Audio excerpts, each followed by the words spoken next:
On a shooting that killed one person, sent two others to the hospital. Todd County Sheriff's deputies found one man dead in the yard in Long Prairie, Minnesota, and another who was hurt. That victim was flown to a hospital in St. Cloud. Then later, a third person arrived at the Long Prairie Hospital and was also taken to a St. Cloud hospital. There's no information yet being released on the alleged shooter or the identities of the victims.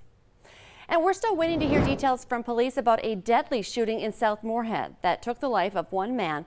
But a bystander who tried to save the victim is speaking out exclusively to Valley News Live. Logan Swazer tells us that he heard the gunshots right around 8 Friday night near the 3000 block of 17th Street South. He saw a young black man lying face down in the grass and rushed over to check on him.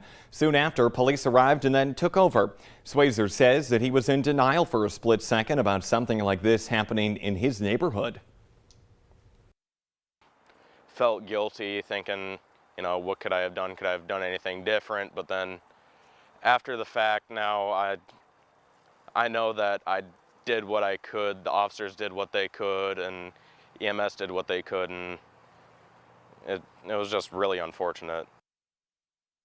So far, no word on any arrests. Anyone with any information on this case is asked to call Moorhead Police. A Grand Forks man is in jail after a shooting in that city that killed a woman.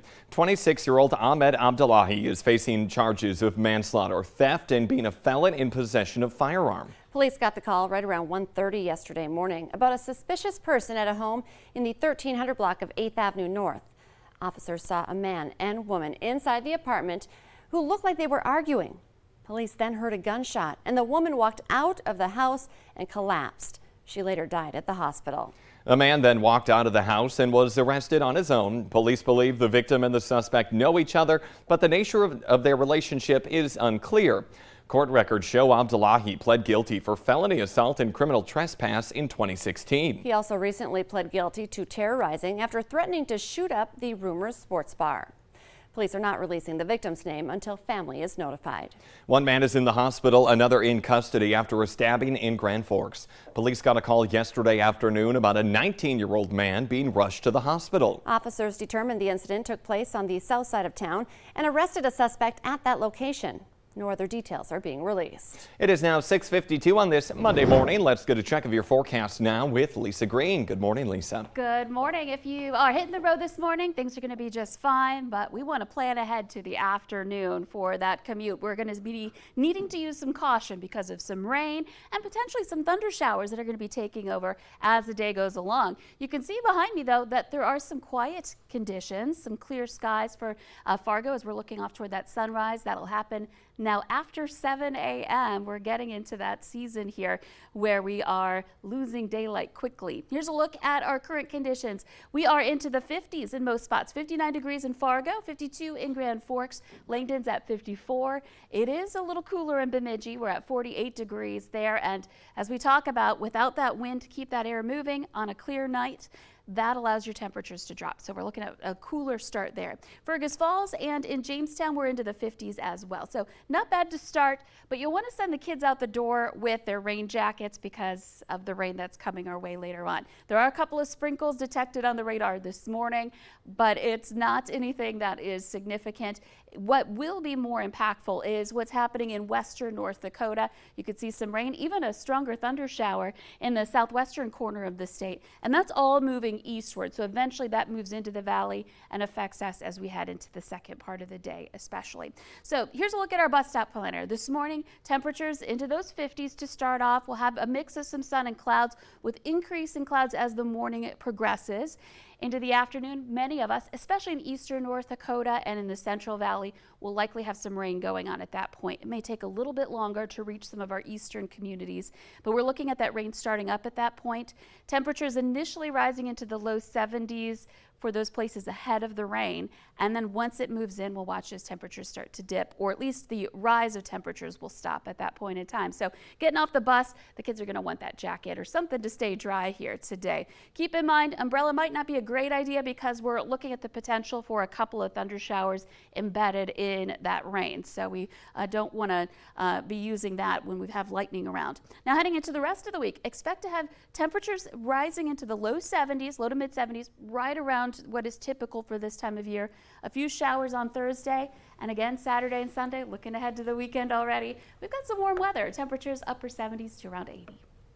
Okay, yeah, a little bit of something for everyone. Nice fall temperatures and maybe an 80 still in there. Thank you, Lisa.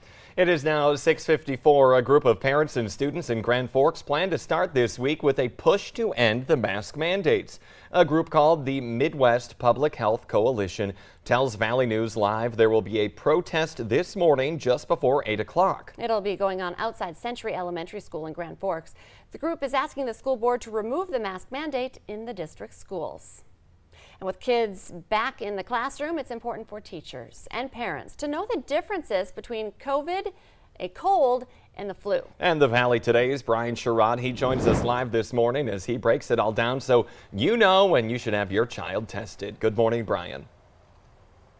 And good morning, Jordan and Lisa. That's exactly right. At first, we had to worry about, the flu, and also had to worry about the different colds and everything. But now with COVID-19 in the mix, we have to worry about three different differences and similarities when it comes to infections as the kids head back to school.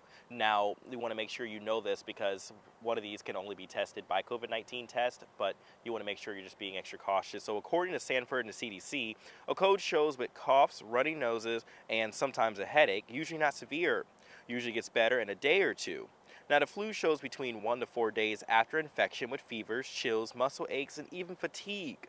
Now, COVID-19 can show similar symptoms but differ with blood clots and stroke, and it's usually 5 days after infection but lasting longer than the flu. Now, loss of taste and smell can also occur with both, but COVID-19 is much more frequent. In serious circumstances, both can cause pneumonia that could lead to respiratory failure. Now, getting a COVID-19 test is another way to tell the difference between COVID and flu. There are other people who, if you give them COVID-19, they are at risk for severe complications, and a lot of our population in the state is not vaccinated yet. So it's very important to recognize COVID-19 early. Now, one person can spread COVID-19 to 6 to 8 people. That's the average, and also it spreads a lot more easily inside of indoor spaces, kind of like schools. Now, if you don't have if you're not COVID-19 vaccinated and you also aren't able to get it, let's say you're 11 and under, you want to make sure you especially get a COVID-19 test because it will help you to have the difference between having COVID and also having the flu. Everything I just mentioned can be found at valleynewslive.com. Jordan and Lisa, back to you. All right, Brian Sherrod reporting live. And a reminder, a lot of these schools also had COVID tests that students can get for free. A parent just has to request it sometimes. So if you are concerned, make sure you ask the office when you stop by to drop off the kid. Brian Sherrod reporting live. Thank you. We have a street closure in West Fargo. It starts today, will last for about 3 weeks. The work is being done on 9th Street between 7th Avenue Northeast and Main Avenue. XL Energy is installing a new natural gas line in that area. And a reminder about a lane reduction starting today in South Fargo. 45th Street South will be down to 1 lane in each direction between 23rd and 26th Avenues. That's happening for a utility project as well. It's expected to last about 2 weeks. In our consumer alert this morning, Target's big car seat trade-in is back. They'll take any car seat off your hands, even if it's damaged, and in return give you a 20% off coupon for a new one. And the coupon is also good for strollers, high chairs, even rockers. The trade-in runs through September 25th. That coupon is good until October 2nd. Get ready to see some new items on the menu at Burger King. The chain says it's getting rid of 120 artificial ingredients to serve what it's calling the Keep It Real meals. The change is a permanent and an effort to deliver real food to customers. The company says about 90% of the Keep It Real meals will be free of colors, flavors, and preservatives from artificial sources. Okay, my favorite story of the day. Football fans went wild in Miami Gardens Saturday night. Not because of the football game. Take a look. It was because of that cat. You can see the little black and white kitty there holding on for dear life. She was hanging on off of the banister at the Hard Rock Stadium. Fans in the stands, of course, were trying to reach for the cat, trying to save the cat, but the cat came loose. And then you saw it went tumbling down, but Everyone's cheering. They're all excited. Someone caught that cat with an American flag that they put out as kind of a sling for the cat to fall in. You see it right there. They were just doing that nice little Lion King hold up with the kitty. That cat appeared to be uninjured. That's good. It's unclear how the cat got there in the stadium or if it belongs to anybody in the stands. Who knows? But I think at this point it's probably a good luck charm for the team there. No kidding. Okay. 7 lives for that cat. Let's get our answer now to our question of the morning on Facebook. Today's question, 37% of women say they worry about this when they go out to eat. The answer, spilling something on their outfit. I hear you there. Remember, play along every day. Thank you for joining us here on the Valley today. We continue right after this on the CW.